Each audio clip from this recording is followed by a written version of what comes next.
Mr. Treasurer, can we convene the meeting, I think? Yes, we Per may. the agenda? Very good. I think we're close to critical mass here. Could you please call the roll? Okay, Tim, thank you. Okay, Ms. Hudson? I'm here. Mr. Peretti? Here. Ms. Gibbs? Ms. Zaranen? Mr. Johnson? Present. Mr. Robinson? Here. Mr. Hemphill? Okay. We have 4 out of 7, so you have a quorum. Very good. Thank you, everybody, and thanks so much. I know this was a little out of our meeting cadence, so I think our first order of business is to review and approve the minutes from our August 13th meeting. Do we have any comments or questions from those minutes? Hearing none, is there a motion for approval? So moved. Second. Any further discussion? All in favor? Aye. Any opposed? Thank you. Okay, so our next order of business is preparation of the FY16 monthly spending plan, and I'll turn that over to Treasurer Behort. Okay, thank you. Welcome back. Thank you. Good to be back. I guess that's what you're supposed to say, right? Mm-hmm. Okay. Well, we're glad you're back. Good. What I'd like to do is the 2 items, preparation of the monthly spending plan and the July monthly financial report, tend to flow together, but I did want to delineate that we were going to have a conversation about each one of those. Part and parcel with this will be the presentation I plan on doing to the board actually tomorrow. So this is, you have a handout in your package that is a 2-up of that presentation if you'd like to follow along. So this will be exactly what I present to the board tomorrow evening. First, what I'd like to do is keep track of changes over time, where we were back in May and where we are today, and walk you through several different documents. We have, I think I could say probably 4 different documents that we work with. The October forecast, the May forecast, the annual appropriations resolution, and then a spending document that we use month to month. And not all of them contain all the same pieces of information, which is unfortunate, because if you try and link them all together, unless you're sitting in this chair, it might be difficult to do. But I'll try and show you what is included in the forecast that might not be in the appropriation resolution, what's in the appropriation resolution that may or may not be included in the spending plan. So let's see how I do on this. Let's begin with the crosswalk from the May update to the forecast to our appropriation resolution, which we adopted in June. And we had said back then that when we adopted the appropriation resolution, that one of the next steps was to align our spending plan and then align the next forecast with our appropriation resolution, because it was the appropriation resolution that was driven by all the departmental budgets and put everything in the right pew according to those who were in charge of the expenditures. So we're getting them aligned with that appropriation resolution. So first slide here, you can see that we started on the left-hand column with the May forecast, and I've delineated by object code the changes that have occurred during the budget process. So you can see that monies were really allocated over to supplies and capital outlay, not as much as what was in the forecast in terms of purchase services. When we get down into the debt service area, you can see here that there are portions that were in the 5-year forecast that aren't appropriated in the general fund. So this debt service comes out of the debt service fund. It's a separate fund, but for whatever reasons, and I'm not sure that any of us understand why, but the state has us do the forecast and include general fund related debt service expenditures in the forecast, but we don't appropriate them in the general fund, we appropriate them over in the debt service fund. In this particular case, you tend to double count that. You show it in revenue and you also show it in expense. Not sure why they do it, but this is what happens when you crosswalk it over. So you can see that we back out some of the debt service, get down to an appropriation resolution at that point of about $803 million. What was the other objects on that? This one right here. Yeah, the one at the bottom. The primary items and other objects are auditor and treasurer fees. So we're gonna, the budget, we Through the reduced that by budget process, we 1.1? reduced it, yeah. Okay.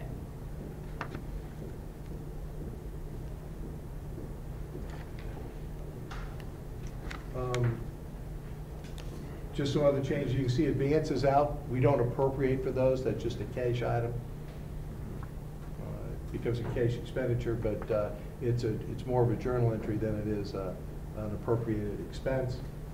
All of those net out then to moving from $833 million in the 5-year forecast as expenditures for the general fund and general fund debt-related expenditures to an appropriation resolution of $809.6 million that we adopted. So that was a crosswalk. The budget process involved, as you can see, net about $700,000 more than what we had in the forecast, but we just realigned them in the categories where the intended expenditures would be. The next is the preparation of a month-to-month spending plan. And now, in this case, we began again with the May 5-year forecast. Here, we've got a codification issue of some federal dollars that come in. It's that's the QSCB interest rebate that we get. So that line item, we may end up back with it on line 1045, but that's simply an accounting codification issue, so that's not a big deal. As you can see, for our spending projection, no other revenue changes. So we're using in our spending plan the revenue estimates from the May forecast. Now, you know, some revenue estimates have pretty much changed, and we're still working on that in terms of preparing the next forecast. At this point, I made the decision to leave the revenue as it was in the May, and we'll know that some of the variances that will occur will be because, well, we know that we're going to get a little bit more in state, but we'll track that. We're waiting. We won't know the exact numbers from the state until probably October. Enrollment numbers get in, they get a little bit better picture at that point in time. Makes it kind of tough for planning, but we know that that's a variable. So, and we know that we've assumed just what I knew in May. So we should run over the next few months ahead of plan, if you will, in some of the revenue items. So anyway, no real changes between the May forecast and our projected spending plan at this point. We get down to expenditures. We left all the personnel-related expenditures the same as the May forecast, and again, you can see alignment there with the appropriation resolution and purchase services, supplies, material, capital outlay. One of the things that we do look at is that oftentimes there are outstanding encumbrances or outstanding purchase orders at the end of one fiscal year that carry forward into the next. Generally, the assumption is that what's outstanding at the end of the year, it gets spent in the current year. You have a like amount of current appropriation that's encumbered but unspent at the end of the year. So it's a wash. You don't have to really account for that. But as I walked through the appropriation resolution and the carry forwards, I looked for large carry forwards that I knew full well that's going to be expended and won't have a like offset at the end of the year. So it would drive my spending up as opposed to being revenue neutral. And there were really only two line items: supplies, materials. That's a very large textbook purchase that we planned on doing. So we encumbered it out of last year, but it'll be spent in cash this year. The other is a vehicle purchase. As I recall, I don't know exactly what it is, but it's not school buses. It's another vehicle, $200 and some thousand encumbrance that was made last year, going to be executed and purchased as a cash expenditure this year. Other than that, no other changes because of the carry forward purchase orders. And we get down to some final numbers here. We know that there is, in other financing uses, about $535,000 that was in the appropriation resolution, but it's currently being held out. It hasn't really been allocated for expenditure. I backed that out of the spending plan. At some point in time, if that operating unit and Mr. Gooding decide that that's going to actually be expended, and then that'll be a variance that comes back into the plan. But for now, I backed that out, that it's appropriated, but I didn't include that in the spend. So what was that? There are a couple items we had that were, we had them projects identified in multiple sources. So instead of budgeting for that, we held that piece back so that it didn't get spent twice. Okay. So just basically. So it didn't slow any projects down? No. You just, okay. Right. We just want to hold on to that reserve in the event that we would need that. So we've kind of kept that in a contingency account in the event something would come up that we need to use that. Okay. And lastly, I've included here the impact on the, because our spend includes forecasting a cash balance. And here on the last page, you'll see the impact of the fiscal 15 actual results, where the cash balance was 13.6, higher than we had originally anticipated in the May forecast. And you can see there that it drives the cash balance from 88.4 that was in the forecast to 96.6. Quite frankly, largely due to the 13 million that we picked up. And it helped fund some of the other expenditures that we see going on there. You'll see that I'm going to back up a slide, that the expenditures in the spending plan will be about 838.6 million that we anticipate. And that's what we'll track against month to month. Okay? Now, in your packet for the July report, you should have next two of my green bar reports. One is marked in the upper right-hand corner, original layout. That's what we've looked at for the past year now. This aligns with the forecast layout. And I've done a couple of things in the second page, which does not, the second green bar page, which does not have that original layout header on it. I've combined some lines. As you can recall, in the revenue side, I typically take the two state revenue lines, 1.035 and 1.04, and added them together, because the split between those lines is, I'm going to use the word arbitrary, because it's just driven by a percent to total calculation of the formula, and we are capped, so it just spreads that cap amount back. So differences between those two lines is meaningless at this point. We know what the calculation says, but as you can recall, when the enrollment numbers came in so late in March, and it jacked up the economic disadvantage number in the calculation, it really changed the percentage allocation as to what the state was telling us, what revenue lines we were allocating the cap to. Chasing that is not worth it. I get it, I keep it. I have, these are actually two separate worksheets in my spreadsheet, but for presentation purposes, I've combined them because that's the way I've always talked about them collectively, because that's what our state aid is. If you look down in the expenditure side, I have also collapsed lines 3.01 and 3.02, which is, one is the actual salary wages, the other is fringe benefits. Again, I talk about those collectively typically, so I've collapsed them together.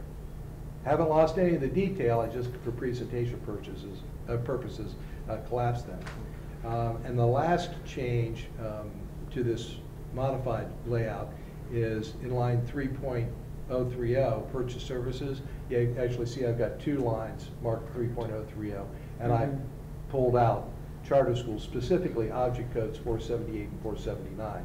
So you see the impact there. On the original layout, purchase services, as an example, for just so that the far left-hand corner, prior year month to date was 14.9 million. Well, when you look at when it's split out, only 3.4 of it was purchase services, 11.5 was charter schools. So that, I think, should satisfy our need to track and call that out from time to time. This being the first month in the fiscal year, I prepared the month-to-month spending plan primarily based upon prior year expenditure patterns with a few exceptions.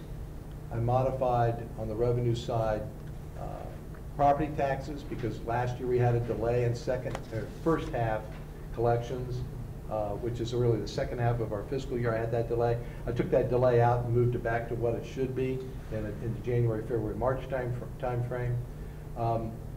State foundation, again, those payments were somewhat abnormal last year. You'll see in this spending plan, I simply did a 112. And that'll be our benchmark to see are we above or below. How we look at changes and where we believe that number will ultimately go will be driven not so much by variances to this month-to-month plan, but from actual state documents that we get. And so we'll just be able to say, here's what we're getting monthly, this is what the 112 says, will this continue or will it not? And that's what, I think that's how we'll track that for the balance of this year. On the personnel expenditure side, we had a flip in which of the 12 months is a 3-pay month. It's July this year, not August, so we modified for that. And I believe that was about it in terms of spending, where we believe spending will be significantly different or revenue will be significantly different month to month this year versus last year. So I made those adjustments. Very quickly in July, our total revenue so far, 170 million. We are in the latter part of a collection period. Expenditures of about 76 million. You can see our cash balance is up to 232 million. The variances, revenue came in about $1.5 million under what our plan, and I didn't cheat. I mean, I knew what July was when I was putting this together, but I didn't cheat. I wanted to see how good my spending plan assumptions would be, and so I blindfolded myself, and I didn't look at the actual Julys, and when I was doing the plan development. Expenditures are right on target as well, at about 980,000 over. Looking at these are the breakdown of the revenues. I'll just go right to the variances. General property tax about 588,000. I mean, we're very, very close on that for the month.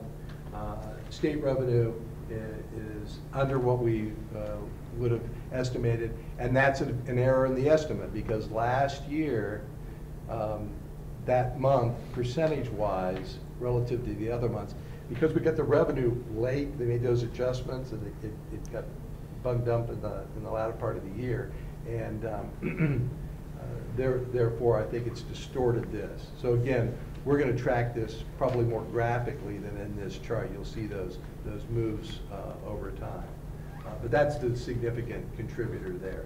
I'm not, because it's July, I'm not antsy about that at all.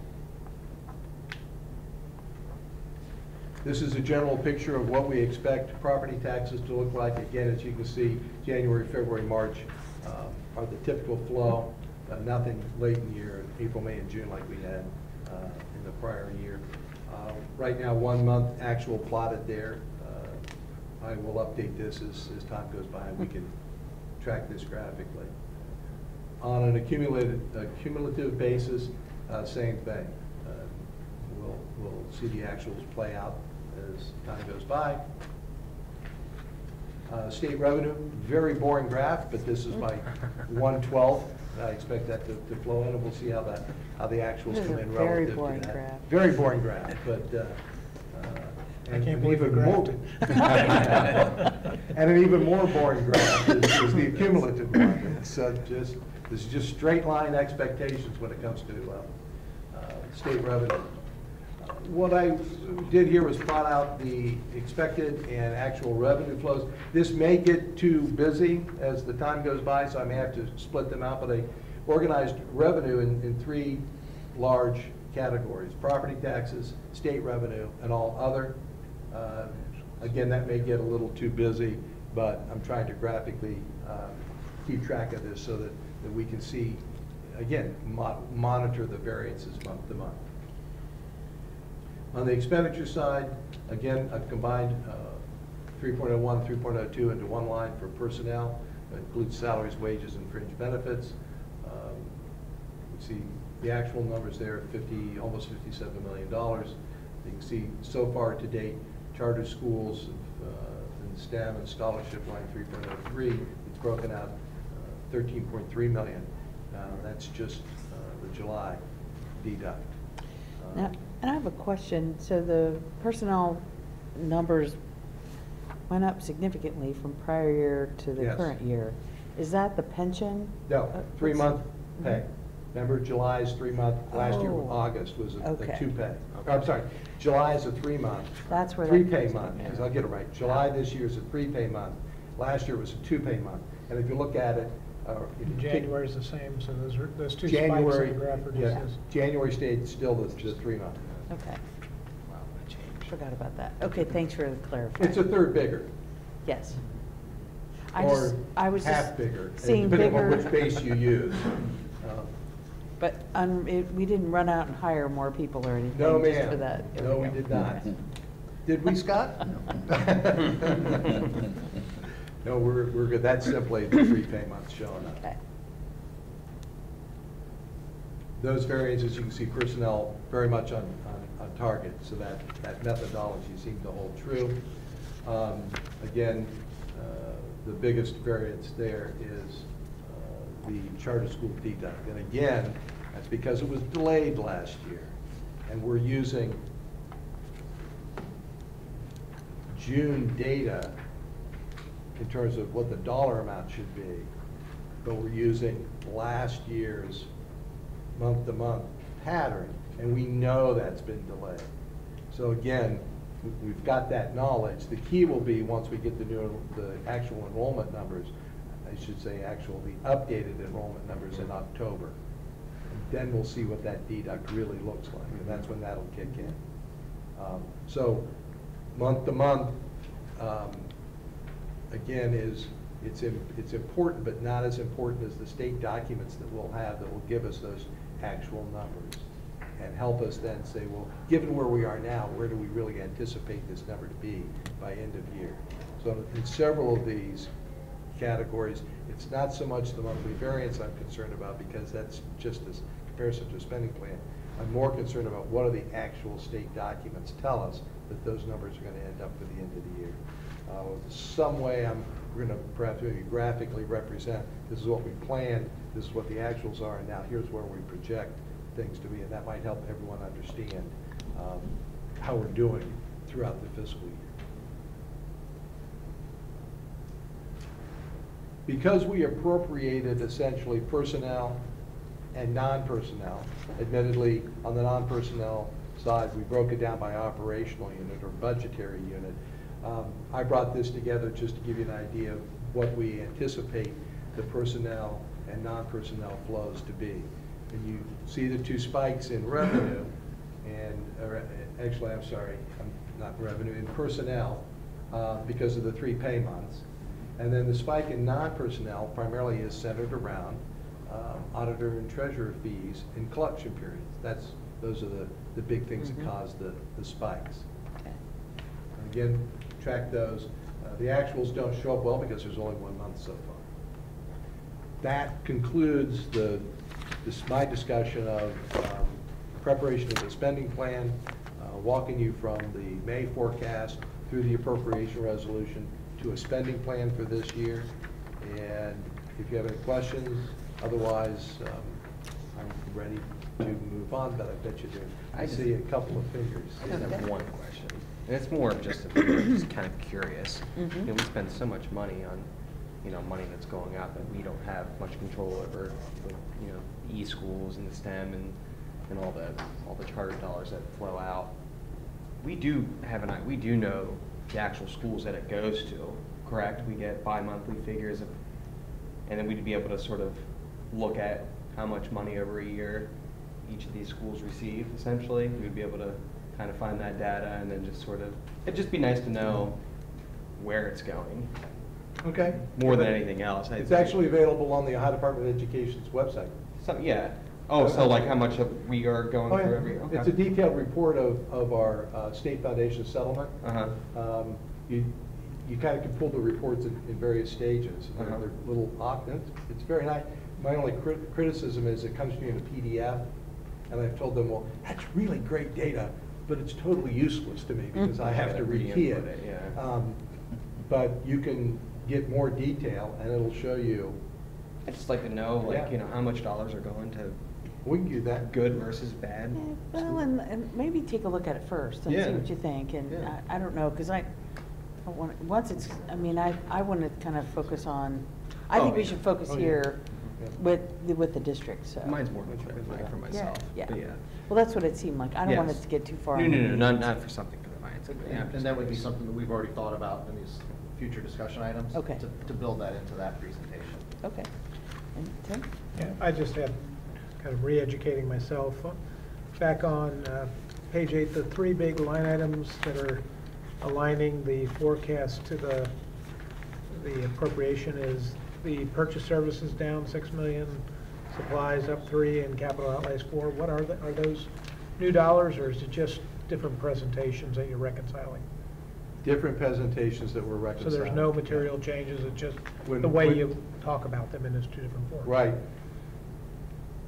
This is part of what we're trying to get worked out over time. We're not there yet. When I do the forecast, I'm here, I'm in my office doing a forecast based upon prior year numbers, mainly. Mhm. Well, this past year, as you heard ad nauseum, or at great length, however you want to look at that, was a budget process that had all the operational unit budget managers communicate up to us how they were going to allocate those dollars. So then we knew we had to realign the forecast and our spending plan to the appropriations, because that's how we spend dollars. Well, I don't know if we'll ever get to the point where we have that information prior to like the May update, so that we can. It's purely timing. Yeah, it's And just the merely total timing. dollars are not that significant, but between certain buckets, there's material differences. Right, right. And it would be great to get that down more to a minimum, but in the aggregate, we were fine. And then the last question, just again for education purposes, is you have capital outlays in basically in the income statement, and that's because they're of a certain smaller amount that they don't go into your capital budget or capital appropriations out of a different fund, or is that? Two things from and I'm not a CPA, but I play one on TV.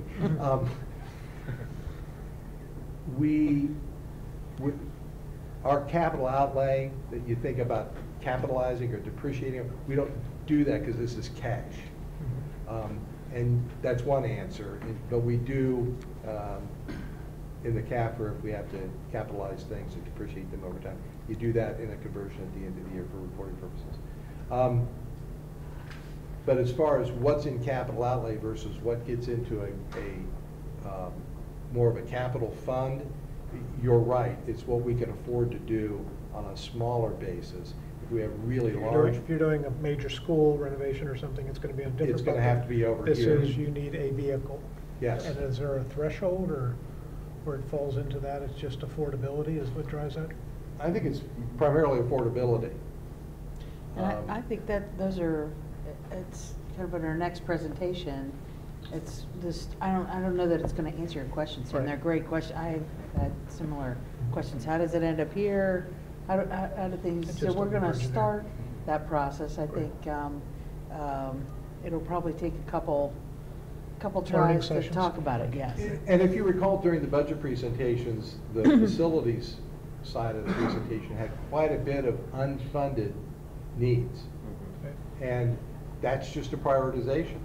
You know, we have these needs, which ones are our highest priority that we can fit into the budget, because we knew we had an aggregate number that we could hit. And that's what the budgeting process was all about. So what gets in, what doesn't get in, is part of that prioritization that they do on an individual departmental basis, and internally making presentations, which you then heard here. So will it ever get capitalized or at the end of the year, or does it just get expensed? It gets expense. This is an expense. So it's just going to be expense and not Yes. capitalized? Yes. And to the extent that they're depreciable assets, that's recorded in the CAFR. Okay. There's a crosswalk from cash books to GAAP. I got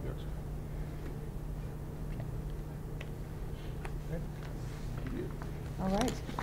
Very good. Any additional questions?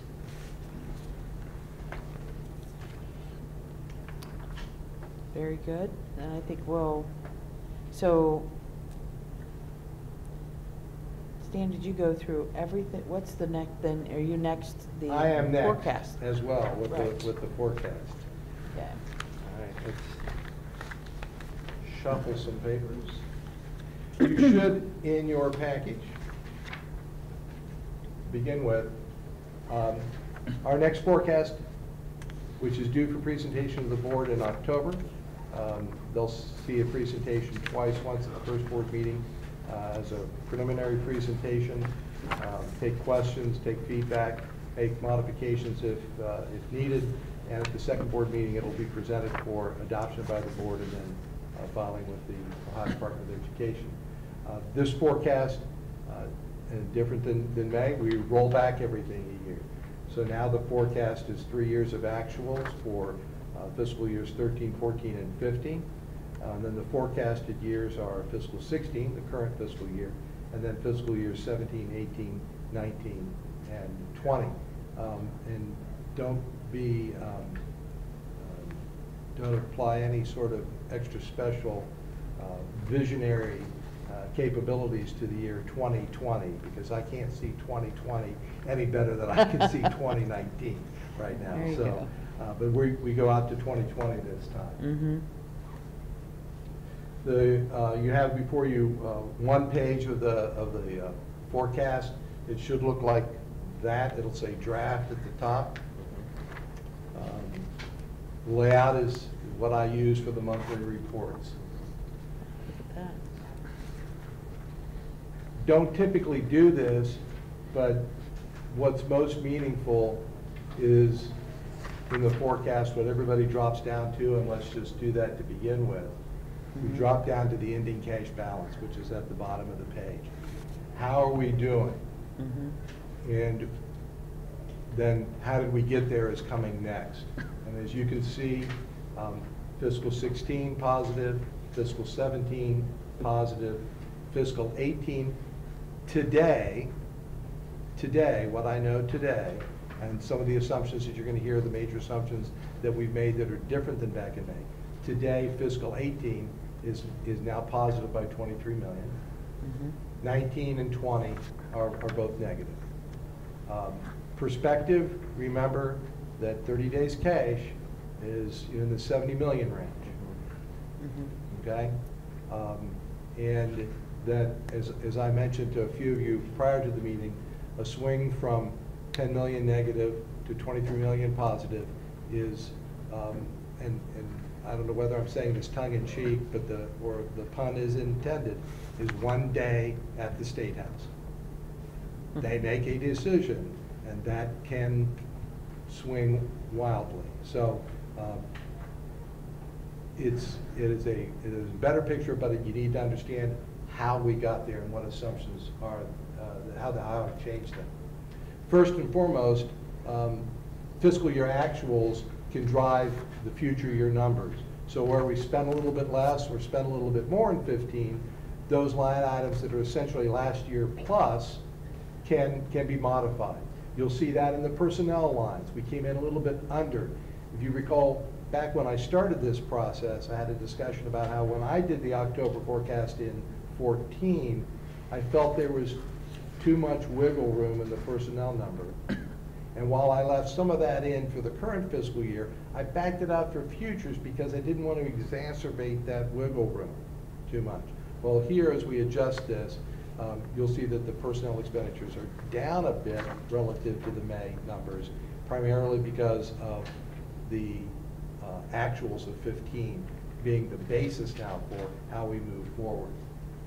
Secondly, very important, we've now plugged in into this forecast 7.5% increase in the cap for all fiscal years, fiscal 16 through 20. Prior to that, it was 5. And even when I did that update on the state budget, I only did 7.5 in the 2 years that I knew, which are 16 and 17. We can have a discussion what I should put in or what we should put in for 18, 19, and 20. I went ahead and put 7.5 in. My reasoning is this. Everything I've heard is that they want us to go off the cap. So the cap has to move towards the calculation. Mm-hmm. And if the calculation tends to grow over time, assuming they give us more per pupil in all the categories, you got to get the cap to grow too. So I wouldn't put 0 in. That's contrary to what I'm hearing. I'm not going to put 10 in, I don't think, and that's probably too optimistic. To me, assuming that the next, what do you call it? Biennium, sorry, thank you. The next time the group of folks get together, the next biennium, I thought it was a reasonable assumption to assume that they would do hopefully the same. Mm-hmm. But again, big variable, but that affected the revenue numbers pretty dramatic.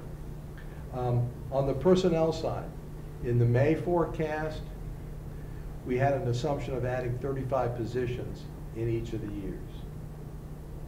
Because of the way we're driving the budget now, because we're letting need drive the budget, we're making all the budget managers, when a need arises, if that's not been budgeted for, you have to come back and get that approved, which means you have to come back and go through the internal process and come to the board and say, we need 35 more people and this is why. We're not going to put that in the forecast. That helped reduce significantly the personnel line. We backed those 35 positions out. We left in the resign, retire, rehire aspect of it in there. So that personnel was the other big change on the expenditure side. Is there on the personnel side, I think that's, I think that's good discipline, but is it, is there a trend that we've had?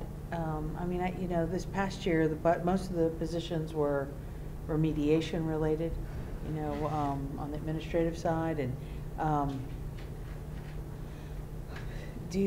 I guess I'm just wondering if we,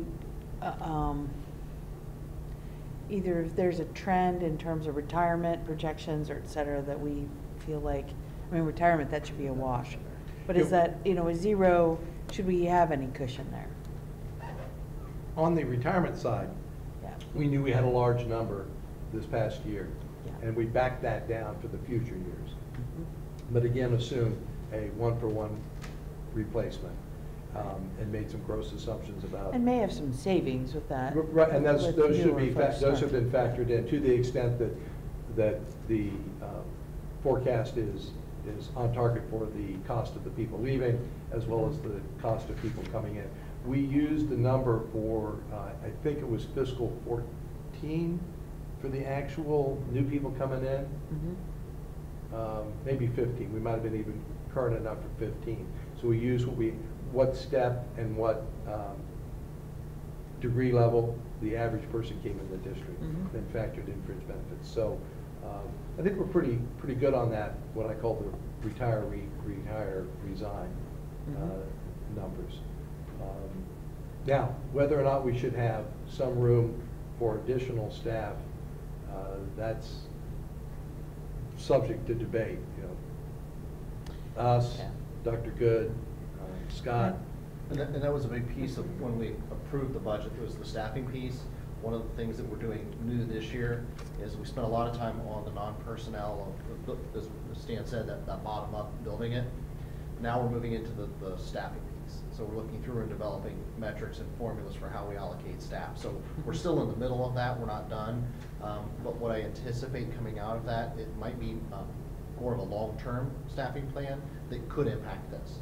So if we look at that, and obviously looking at contractual obligations, things like that, for student-teacher ratios, secretarial positions, for example, that are driven by building enrollment, looking at those, but then also bringing in the lens of how do we want to enhance, improve our programs and services, that could have an impact as well. So I'd like to have a staffing plan that doesn't just look at 1 year, but that looks at it on a longer term, so then we could factor that in potentially in May.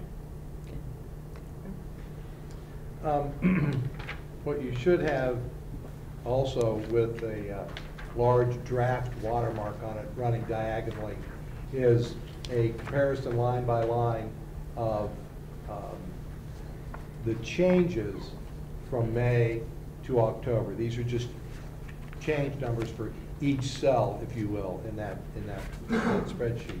So you can see in terms of property taxes, current year 15 results have trickled forward out into the future years. I did not combine state revenue lines, so it's a little hard to tell there, but in general, the line 1.04 is kind of noise in the channel. It's not large enough. It's $750,000. So you can see on line 1035 how it grows over time because of the 7.5 versus the 5, especially in the latter 2 years, as it builds on itself. So that is a significant contributor to the revenue picture. When we get into other financing sources, you'll see that there have been no changes except for the actual results for fiscal 15. On the expenditure side, again, as I said, better than anticipated results in 15 trickle forward. The elimination of the 35 additional positions results in some significant savings there in terms of personal services and the benefit lines. Purchase services climbing again, primarily driven by not only the results in 15, but also about our assumptions about growth in charter school enrollment. And we work on that all the time to get a good number for the cost that goes out as a blend because the children leave and they're in different categories. So not every charter school child leaves in the same category and gets a different dollar amount. Not every voucher child is exactly they're not all the same. So we track the actual number of dollars that we are deducted and the actual number of students that get kind of a blended cost per pupil.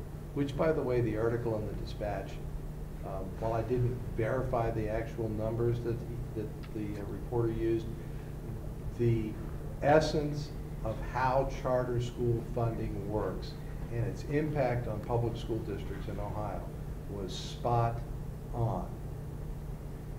That we lose more than we get net. And if that doesn't raise a flag, if that doesn't enlighten everyone to how that is funded, I don't know what will. End of my editorial soapbox comment. I have a question real quick on 3.020. So can you explain that just seems unusual to have the 16 number be so low. I'll get back to you on that. Oh, okay. We have multiple spreadsheets on that, and when we kind of plug a number in and it trickles through, and you have to, I'm not sure, there's a couple of cells here that I'm not yet sure about, so that's why this is the first draft. When we get to the 29th, it may look a little bit different. I'd have to go see what it was for 16 that would drive that down okay. relative to my May forecast. Okay. It seems unusually low, given the other Well, lines. and also the fact that, but now, It's just saying there's. That's no- a change They're saying number. there's no variance. that's a change number. That's just saying there's no Oh, variance. okay. Right. Okay. Yeah, from Between May the to two now, forecasts. we really didn't change the retirement number. Oh, I was thinking it was the actual number. Right. Okay. Yeah, I'm sorry. That's why, where's my little, well, anyway, it's up here. It's change May to October. These are Thank just you. change. The base numbers. number's 168 million, so it's, Mm-hmm. it only changed by, like, nothing. Got it. Okay? Yep. Here's the best example, another good example. Absolutely no change in these line items. Yeah. Per se, other than a little bit in the other objects. And again, we get down to the cash balances. You can see in the fiscal year 15 column, down at the bottom, the last row, 13.592 million. That's the results we talked about. We've explained where that came from. And that trickles through then, through all the fiscal years. We've improved the line 6.01. You can see that there's been an improvement throughout in terms of revenue, the relationship between revenues and expenditures. There's still, expenditures are exceeding revenues, but in this forecast, not by as much as they were in May. That's what that's telling you right there. They've improved. So that those two lines have come closer together. So that's where we are on the forecast. Okay. There are numerous assumptions I'm still looking at and making sure that the calculation and the notes tie out. If there's any assumptions that you don't like or would like more information on, let me know. You want any changes, let me know. We've got between now and the 29th to factor those in. And the 29th was designed specifically to update the committee on any last minute changes and to see what will be the actual document that I present to the board. And I'm assuming we still are desirous of doing that. Nothing else is planned for that agenda, so it could be a fairly short meeting, but that's the intention so that you can see the latest and greatest, if you will, for the forecast just prior to it going to the board. And I'll just tell the committee on the 29th, there's a chance I'll be out of town, and I won't know till soon. But if I am, I'll make arrangements and we'll call in. But I have to testify in a trial that's way out in Los Angeles, so so we'll find out. So I think we talked about this just a little bit, and you referenced it earlier, the kind of some days cash on hand as what is the industry standard, or does the state require anything, or Oh, it's what a is good good question. prudence, and should that be a line that's added to give better perspective to the cash balances? It's a great question. Multiple questions. State does not require. The best practices that I've heard is a minimum of 30 days cash based upon expenditures, not revenues. And the last one, should a line be added? Sure. Whatever you like. I mean, paints it's a easy certain- enough yeah. to, it's easy enough to I do just that. wonder If if that's where prudent, prudence in 30 days in my industry would be very small.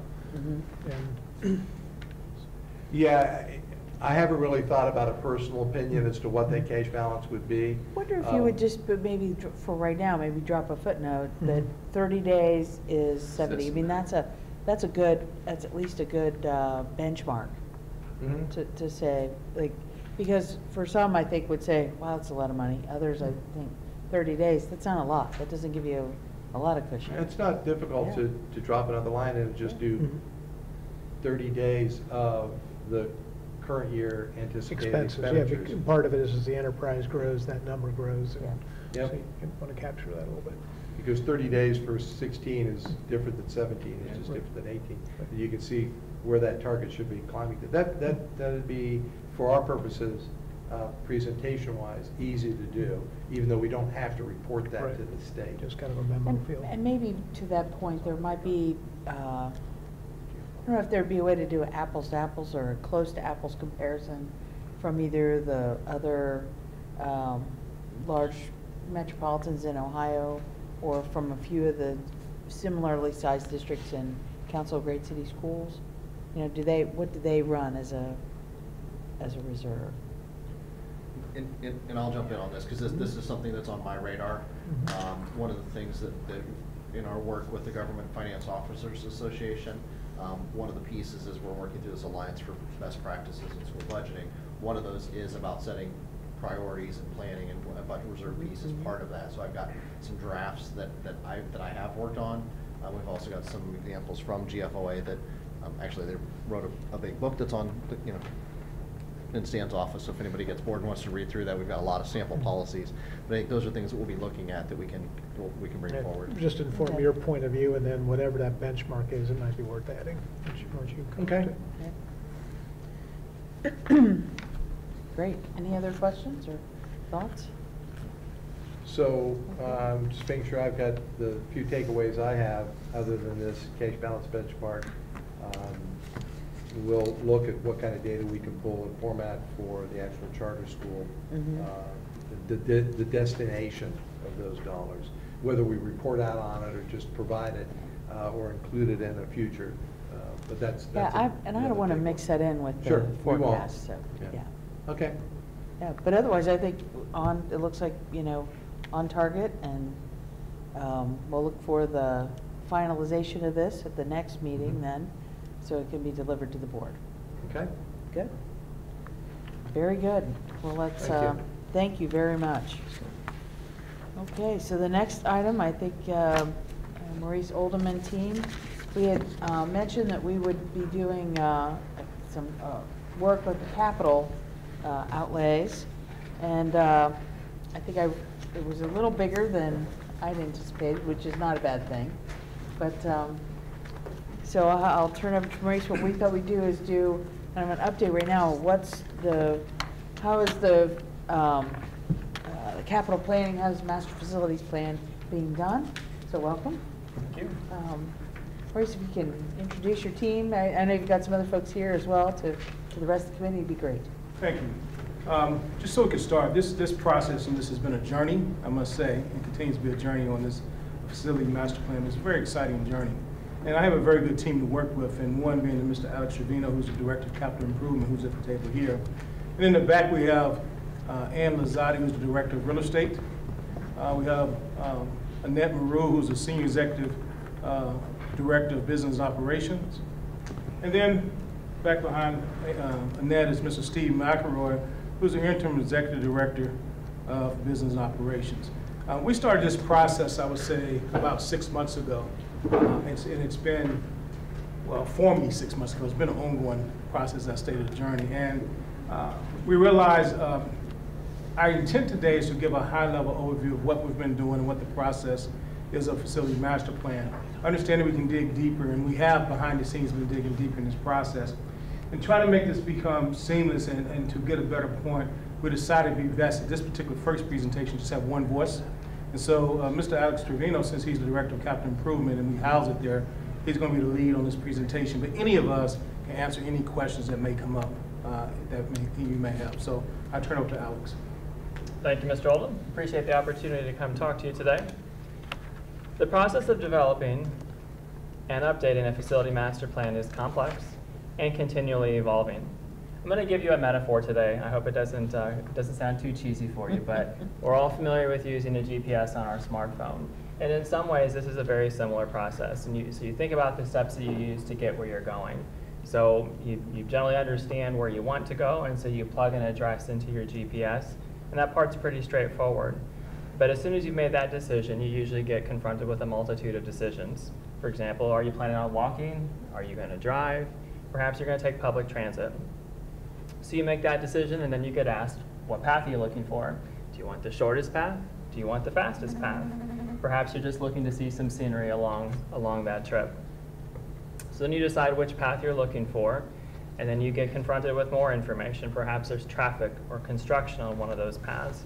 And so how do you evaluate all these different pieces of information so that you can get to your intended destination and get there when you hope to? So I'm going to leave you with kind of, on this slide, the primary considerations that we're looking at that come to bear when we develop this facility master plan. Those elements are enrollment, building condition, site assessment, the Ohio School Facilities Commission, and then academic programming. I'll give you more detail on each of these elements as we work through the presentation. But at the heart of all of this work is understanding as a district where we want to be in terms of our facilities and ensuring that each of our students has access to an educationally adequate facility. So we'll start with enrollment. We know that over the past decade, our enrollment has declined from about 59,000 students to last year's official October count of 50,177. Our fresh enrollment projections just received show that over the next 10 years, our enrollment will climb ever so slightly to about 50,534 students, so we'll be relatively stable. We are seeing right now that our enrollment for this year is experiencing a slight increase, and so we'll be watching that number to see whether those projections hold true or not. Demographic changes across the city will drive the decisions of where to build and renovate our school facility capacity. This slide shows you a heat map that comes out of our enrollment projection. This is reflecting school-age children, ages 5 to 18, for the next 5 years. The green areas show area of growth, while the red areas show areas of decline. So we understand that even if our enrollment projection holds steady across the city, for individual neighborhoods, that'll still mean increases or decreases based on the neighborhood demographics. To that end, we've engaged a consultant to look at the granular data to help us project where our students will be, neighborhood by neighborhood, and school by school over the next 10 years. I wanted to give you a simple graphic to indicate the total of 110 school sites that we operate as of today. Through the generosity of our voters, of these 110 school buildings, each indicated by a house in front of you, we have now completed 43 new or completely renovated school projects with another 3 in construction.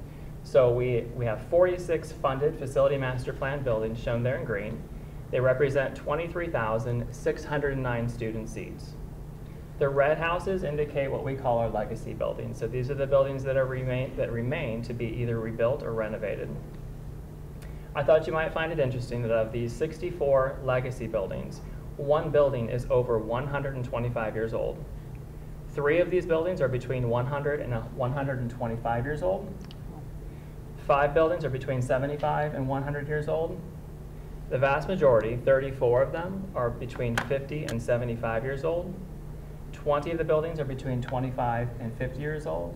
And only 1 of those buildings is under 25 years of age, and that's the Woodcrest building, which is technically, I think it's a 1950s building that was renovated in 2001. So we kind of reset the timer when we undertake those full renovation projects. Which one is the oldest building? Back. Okay, good. So where we are today, when you include those operating school sites, we manage a total of 150 sites. At present, the district is maintaining 14 vacant buildings. There are 15 administrative, operations, and support sites. There are 11 sites that are under either a lease or a shared use agreement. Today, the district also has a backlog of deferred maintenance in excess of $50 million. At the present, there are no identified or budgeted source of funds for deferred maintenance. Having said this, the buildings and ground budget was increased by approximately $1.5 million this fiscal year, and to the largest extent possible, those funds are being targeted to tackle deferred maintenance where possible. We've also been able to leverage our sale of real estate fund in this past year to do 5 roof replacements and 2 running track replacements. How much is your budget? You increased it by $1 million. How much is it for maintenance? The maintenance budget this year is around $3.5 million. That's what you drew.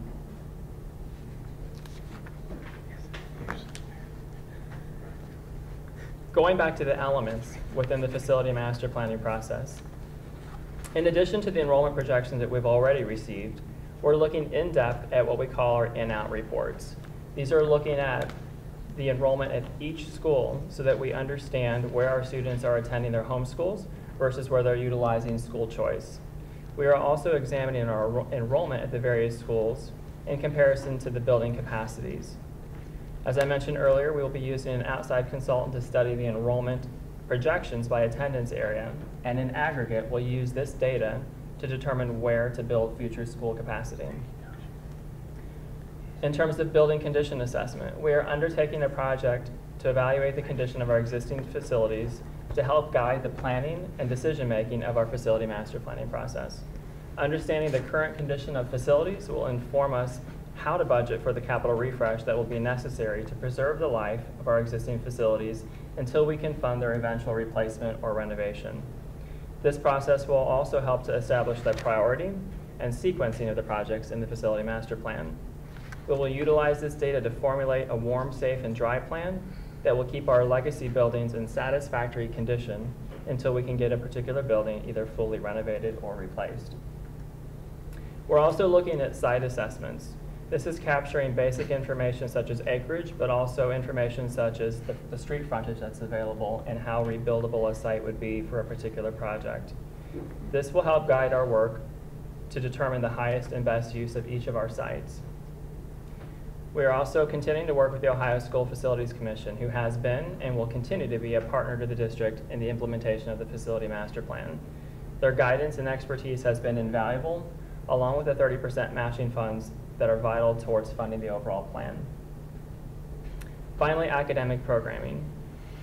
This will drive much of our decision-making as we endeavor to ensure that each and every child reaches his or her full potential, prepared to go to college, secure a job, serve in the military, or start a business. These considerations will include neighborhood schools. Our city has a long history of small neighborhood schools. School choice. Our district is one of choice. How do we balance the desire for neighborhood schools with school choice? Feeder patterns.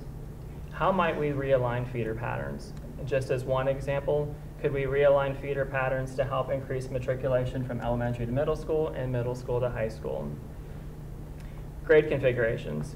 At present, the district operates just about every conceivable arrangement from K-5, K-6, K-8, K-12, 3 through 8, 6 through 8, 6 through 12, 7 through 12, and 9 through 12. And I may have left off one or two, and I did not even mention pre-kindergarten.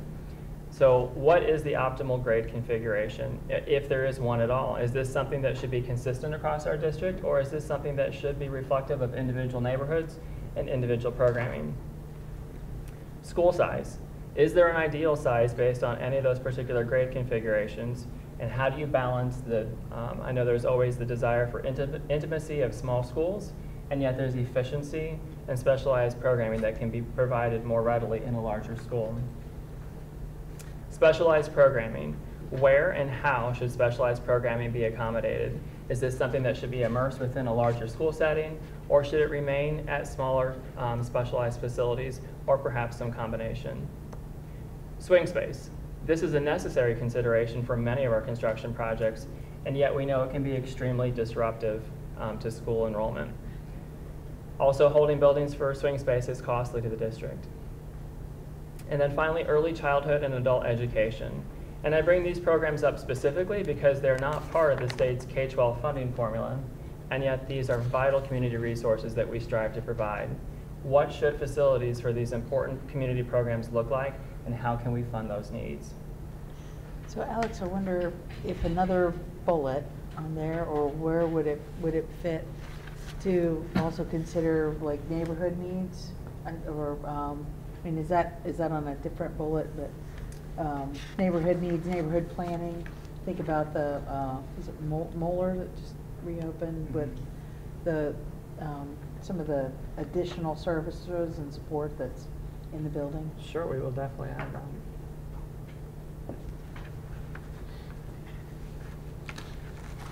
Just continuing, non-academic facilities. There are a number of facility considerations that the district needs to address that will not be funded by the state's building program, but will still need to be part of the district's facilities master plan.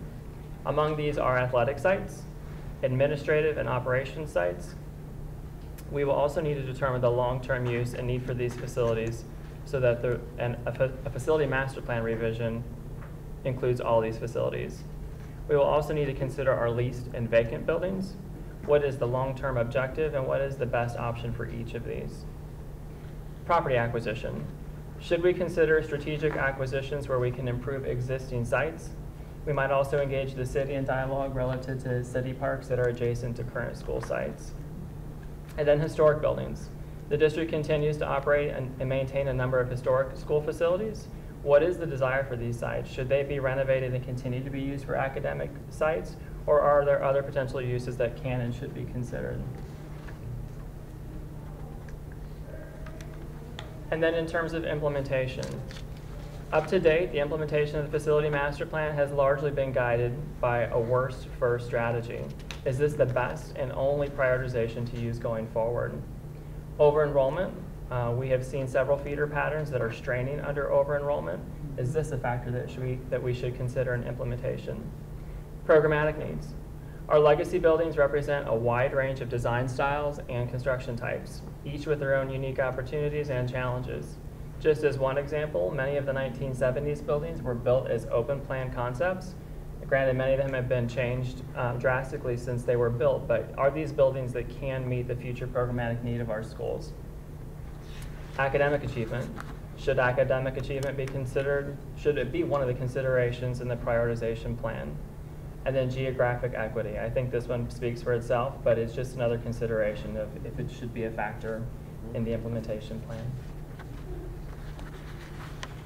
So to speak a little bit to timeline, you see 3 bullet points there. Items that we have completed so far. We have completed interior space assessments. These were completed earlier this school year by building custodial staff using a checklist. These assessments will give us a snapshot of the condition of the interiors of our school, of our academic spaces within our school buildings. And the enrollment projections completed by Future Think as part of our engagement with the Ohio School Facilities Commission.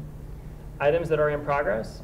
We will continually be meeting with the Ohio School Facilities Commission as we prepare the preliminary updates to our facility master plan. Ultimately, OSFC will publish the plan and they will be the co-author of it along with the school district. Building system assessments. Technical assessments of the building components are also underway and will wrap up before the end of the year. This is work that we will be completing in conjunction with the Ohio School Facilities Commission and will largely guide our plan for a warm, safe, and dry plan to keep our buildings in satisfactory condition. Next steps, ad hoc committee. The board has directed the superintendent to form an ad hoc committee of the Neighborhood School Development Partnership that will examine our enrollment, attendance boundaries, and feeder patterns. That committee will begin meeting in January of 2016. Leadership team. The superintendent has directed that internally we form a leadership team to begin reviewing the various elements of the facility master plan. We will begin meeting regularly as well to review the issues at hand and to make recommendations. And then finally, financial discussion. Currently, the general fund is used largely to fund the buildings and grounds staff as well as the overall maintenance budget. Bond funds have been the primary source of funds for the facility master plan to date. In conjunction with those local bonds are the 30% matching funds provided through the state through the Ohio School Facilities Commission. The half-mil maintenance fund was also passed in conjunction with the earlier bond issue and is a prerequisite of the Ohio School Facilities Commission. It is a half-mil maintenance fund and its use is restricted to only facility master plan buildings completed to date. The district has also been fortunate to have a sale of real estate fund.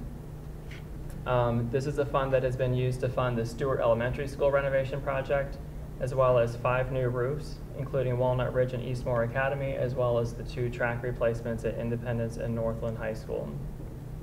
Going forward? And that's using, we're able to sell certain properties that were not purchased with certain dollars that enables us to use that money then? Correct. Okay. They stay in our capital fund. Mhm. Okay.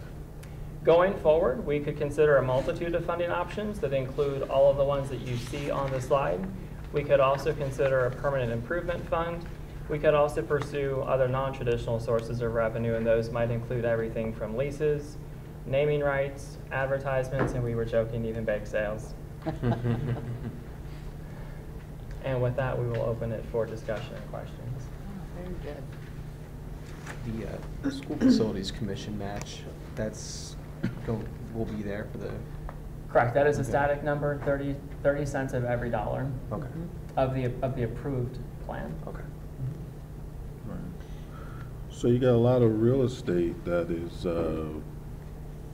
probably beyond its useful life. You've got some new stock coming on board, but one of the questions that came up to me is with a $50 million deferred maintenance gap, your primary targets to address it is general funds, the school facilities commission dollars, and what else?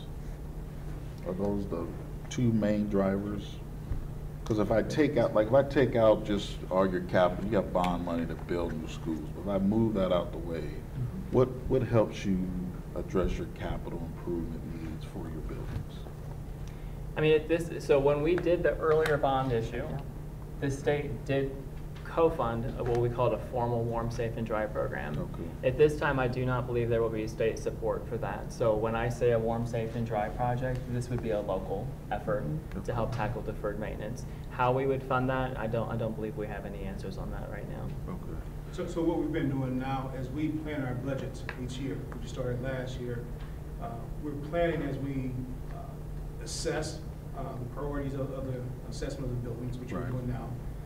What we're also expecting, we giving a rating to each Right. item. Right. So therefore, when funds come forward, we know what to tackle first. For example, in this particular budget year, we increased the budget by a little bit about 1.5 million.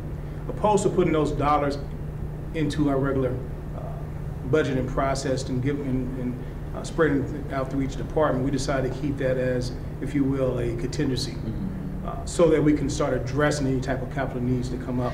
And we look at it first off from a safety perspective. Right. Well, building envelope, make sure you protect the building envelope, but also safety is important as well. One example I can give you, we had a particular school that had some sidewalk issues recently. We was able to address those issues quickly, opposed to saying defer it just recently. And so therefore, we're trying to get those small wins, items that lead to larger, into that $50 million. right. So that's how we're trying to attack that as well.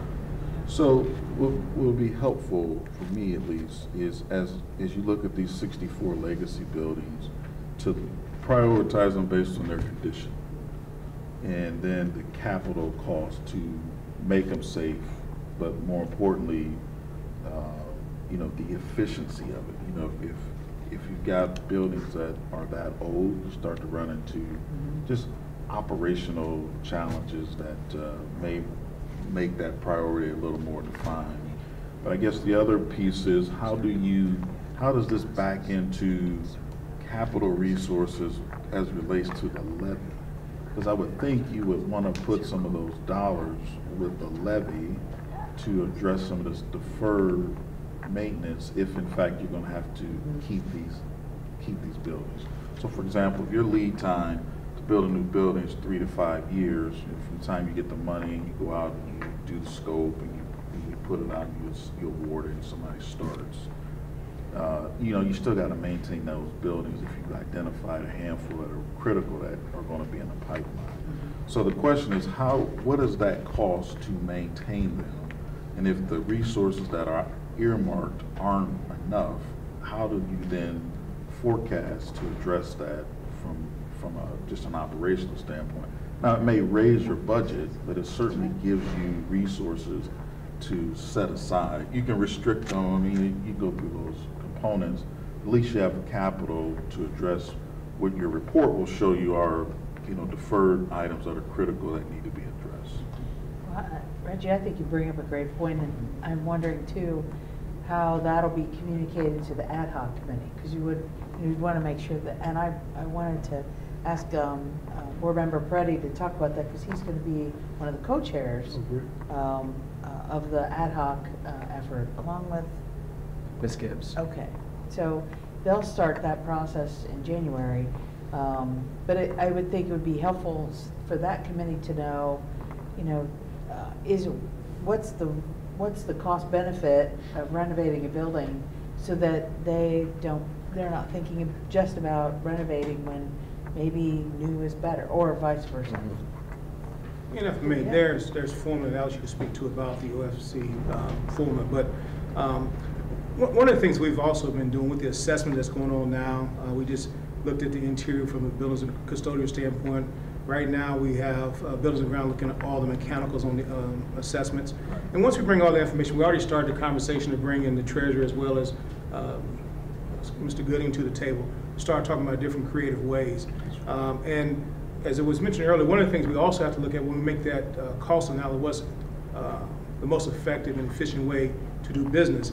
We will bring all the key players to the table. That's one of the important reasons for that leadership team. So we can bring in that information to the table. The other thing, the important piece, I think is important to mention as well, as we gather all this information, which we're gathering for as capacity, for as the mechanics of the building, as far as the interior, it's important, and our plan is to also to feed that information up to the decision makers, whether it's the ad hoc committee and all the different groups. So this is a total team effort as we move forward and address these issues. But one of the other options is possible also, as stated, is looking at permanent improvement. Because as we know, with 64 legacy buildings that need to be rebuilt, that's still going to be over a period of time. And so therefore we understand that we still have to have a program in place for maintaining these buildings. So again, we have an environment, a good learning environment for our students and teachers in our buildings. Yeah, I think you're turning a big ship, right? I mean, you've got a lot of assets that you're putting a master strategy around. I think it's going to take time, to your point, but I think that assessment will be critical to at least prioritize. And one of the things we used to do is look at, to your point, all the building envelopes, understanding, you know, where they were, where the conditions were, and then over time you can find out the cost. I mean, the lead time of resolving this is, you know, it's just a long lead time. But in the interim, you certainly, I believe, will understand your cost to operate. And if that exceeds what you have allocated, it's just something to give some thought to, because it'll certainly allow you the resources to address critical things. Because I mean, if you run out of money, right, we got critical fires on some of these, and you come back with your assessment, how you paying for it? And if you have restricted dollars that don't allow you to, then you're going to be asking from the general fund to pull resources to address. So this certainly will help support those findings, in my opinion. And the other thing that we're doing also, just to make note of, all this information we gather, we're inputting in what we call a MARS system. And it compares to industry standards to base cost replacement based on useful life. And it gives us also numbers to make some informed decisions, opposed to just doing an Excel spreadsheet. Right. And so again, we try to utilize all that information as well. And then Alex, you could talk real quick about the OFC formula. Sure. So if you're not familiar with it, OSFC likes to use what they call the 2/3 rule. So they put our buildings through an assessment. Our buildings have not been through a full assessment since 2001, which is part of the reason why we're tackling some of that work in-house. We think it's really important that we understand the condition of our buildings far better than the state could ever think about it. So they will evaluate all of the systems, and so we're going to kind of use their template the best we can. And so when the cost of the renovations exceed 2/3 of the cost of new construction, the state automatically says this building should be replaced. Okay, good. Now, we can always make the case that we'd like to renovate a building, but at least for us so far, outside of historic buildings, we've not made that call to date. And I don't know that many of these buildings would trigger that. So we're undertaking that, and so then will they come in and do the same? So we're in discussion on that right now. Okay. So we've engaged OSFC, and actually they will start meeting with our team on Wednesday. There's a balancing act between how much work they can put into assessing the buildings and how much work we can put into assessing the buildings. And so we're going to try to come to a happy meeting place where, right now, our early indications from the state are that based on the original assessments and then just aging those buildings 14 years since those assessments were done, that they believe the vast majority of our buildings would qualify for replacement. So then we need to make a decision if that's where we want to be. And if it is, understanding those capital refresh absolute must be done, so that if it takes us 15 years to roll out this plan from start to finish, that we've got all of those other projects lined up as well, so that everything is working in tandem. Don, do you want to tell everybody just a little bit Sure. about what the ad hoc committee then will be doing? And I think that they really covered sort of the bulk of what it's doing, but again, it'll be looking at a lot of the information that, you know, attendance and the feeder patterns, the buildings, the snapshot in time of our facilities, and we're going to be able to use that as a sounding board to discuss, you know, what we have, what we need to have, and how we're going to move forward. And this will include, you know, a cross-section of folks in the community, making sure that we're, you know, casting a wide net again, so that we get adequate feedback from folks. And this process, like I said, is taking a few months as they continue to do their work and have the internal person coming in, because from my understanding, we just wanted to make sure that we had the capacity to actually analyze the data. And as those things come on, we'll get more of an idea of the process of the ad hoc committee, structure of that, how it's going to go forward, how we're going to interpret the data, and how we can sort of analyze it and come up to some conclusions. And it's definitely something that work ties into this committee as well to a certain degree, and we could plan on periodic updates as it moves forward, and as we get more of an idea, as sort of the fog lifts, as this process goes forward. Just because there is a lot of internal, as we've seen, internal assessment, things that have been done already and would still need to be done. We still have a few months before we'll have that for sure. Good. And when did you say the population study is going to be completed? The detailed assessment, I have to admit, I didn't know if you I said. think that's, yeah. we have the static enrollment projection, and then we're working on the detailed. Oh, it was the detailed one, yeah. Do you have any projection when that's? Probably 6 to 8 weeks, so that will be done. Oh, okay, so close. Good. Relatively quick. Good. Well, I have only one other comment, and it's, you know, just as we're looking at feeder, not only just feeder patterns and community needs, but I'm just wondering if and how you're bringing Morpsey or the city into this at all, or discussing, so that, you know, I know the city has area plans for every inch of the city, and Morpsey thinks about transportation, you know, out till we're all on gliders, I think. But you know, just as are they at the or you have plans to bring them in to talk about that, so we are aligning community resources to the extent we can. Absolutely. And to answer that question, sort of, as I stated, it's a journey, and as we put these teams together, it's going to grow. I would imagine community members. Every facility master plan that you see has community groups as well. Where we're at this point is internally putting that team together so we have good information when we bring players to the table.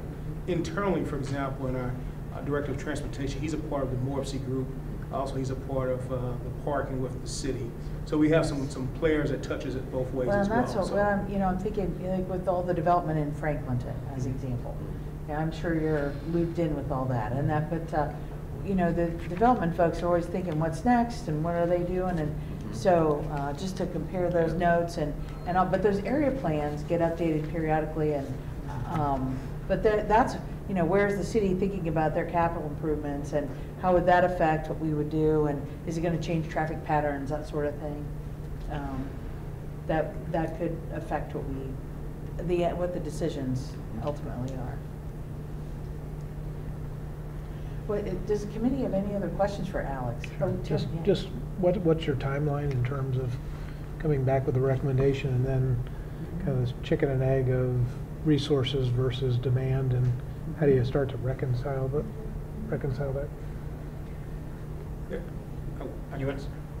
Again, there's moving parts. The timeline, we have a pretty aggressive timeline to be able to hopefully by December to present some information to senior leadership as well as the board. I understand it's going to be a work in progress document, and then also that same information going to the ad hoc committee. But it's going to be a process of continuing to dig deeper, because as we gather information back on some of those philosophical questions that we need to answer, it's going to change direction we go. So the final timeline for us to give first recommendation is December. But again, that timeline is going to continue to be. Is this played out. December 15 or December 16? To give a first recommendation would be December 15. 15. So then ad hoc committee meets, and January. then that would, so we'd look to see that, for example, do you think you'd have, to the extent anything would affect the 17 budget, would that be able to be folded in through this process? And a lot of that, we hope to, a lot of it depends on, again, what information coming back and then which directions we need to go. Because there's some other things that we have to take care of in this plan. This is just the first preliminary, but again, we got to make some decisions. Also look at, do we look at redistricting? Do we look at other factors that may come up? So again, we really stepped in this with wide open view to look at all stones that we could possibly turn over. So maybe we could look for the finance committee, maybe we could get an update in the first quarter sometime, just to touch base and see where things are. And no, I think we'd be willing to be a resource, certainly, as anywhere along the way. Great, thank you. Good. Any other questions or anything? Well, thank you, Alex. Thank you very much. You're welcome. Excellent. Thank you, Lois. Thank you. So our next and almost last topic, I'll turn it over to our treasurer. No, you won't. Schedule for future topics. Oh, no. We're pointing this way now. Okay.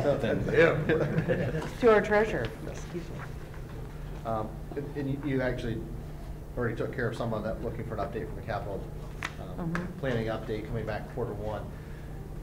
Looking at the committee and kind of trying to spread some things out, because I know last year in that very exhaustive budget process and the 38 hours of public presentation, was trying to think through as we go into now year 2 of this, because we didn't start till December of last year with this committee, knowing that internal budget development will occur in January, so our work on the FY17 budget isn't going to start till February.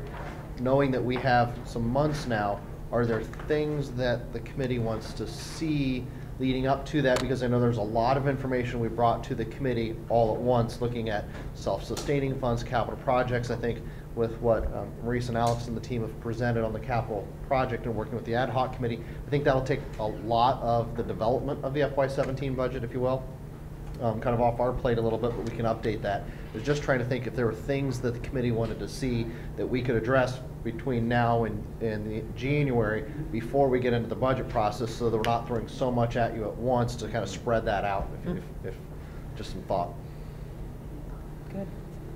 Are there things that are significant that you foresee with, for example, like your books? You had the big rollout, you had the big purchase, from last year and then this year, the books carried over.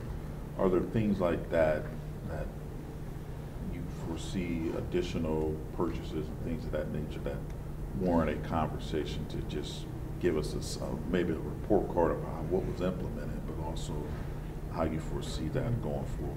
I think that would be helpful. The math, for example, this year, it's textbooks it's the math recovery initiative. That's right. So is there, a next, what's on the horizon? Right. How is that coming along? Because reading recovery was a couple years. Right. And so, so now with the 2 going forward. So maybe we look at like a mid-year update, kind of on what those things are, because and I've told folks before, in my sick, twisted mind of my budget dream, we move away from a 1-year budget process, which we did, right, to more of a long-term, using facility master planning. Can we do that on the program side, which obviously feeds into the 5-year forecast? If we, right, going from 1 year to 5 year, huge steps. Somebody will make me disappear if that happened, but that's kind of, as I said, my sick, twisted mind, that's where I want to go. But how we get there, that's going to take a long time. Okay. As we change through that. But those are the things that we're looking at, trying to change what we've done, what we're doing year 1 of this budget process, and making improvements along. As I know we're working. Last year you standardized a lot of stuff, right? Mm-hmm. So now as you project, it's like, well, what else pops up that you find that you should be focusing on as a proposal that you're gonna run through your process. Right.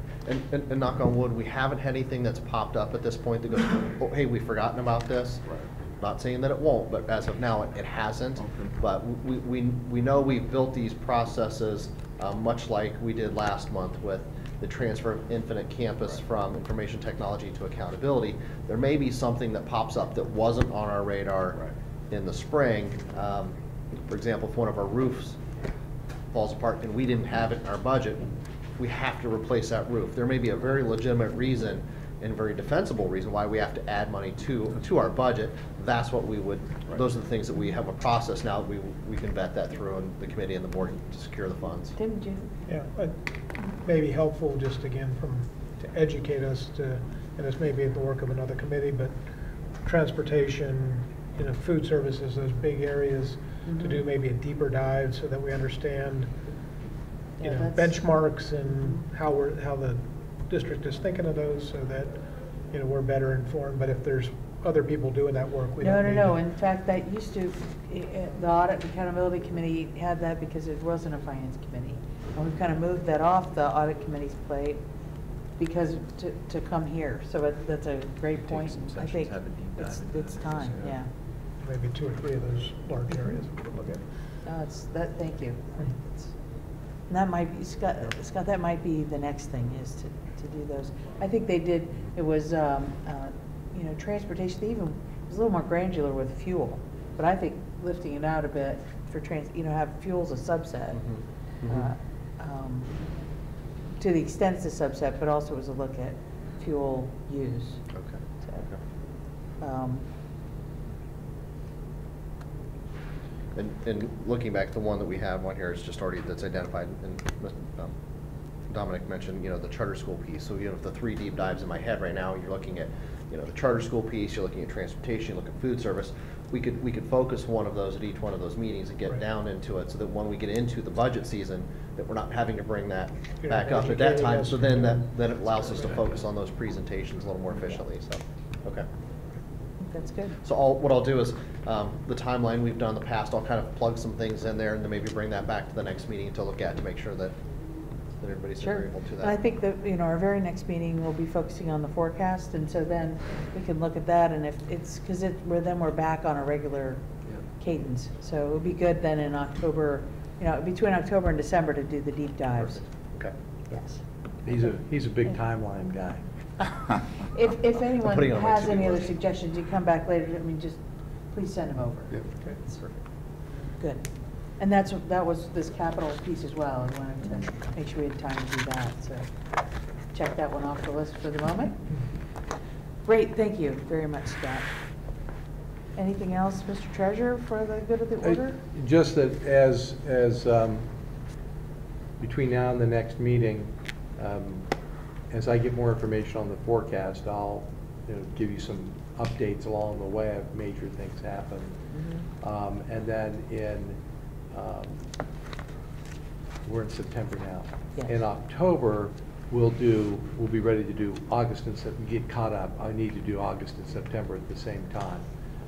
So our next meeting will just be forecast. It should not be very long. Should not be long. We won't do anything else on the agenda but the forecast. Yeah. But I will be hopefully communicating somewhat with you outside this venue about that forecast so that when the 29th comes along, it may just be a rehash of what we've seen. So it'll be good. All right, so hearing nothing further, do we have a motion to adjourn? And a second? Second. Thank you very much. Stand adjourned.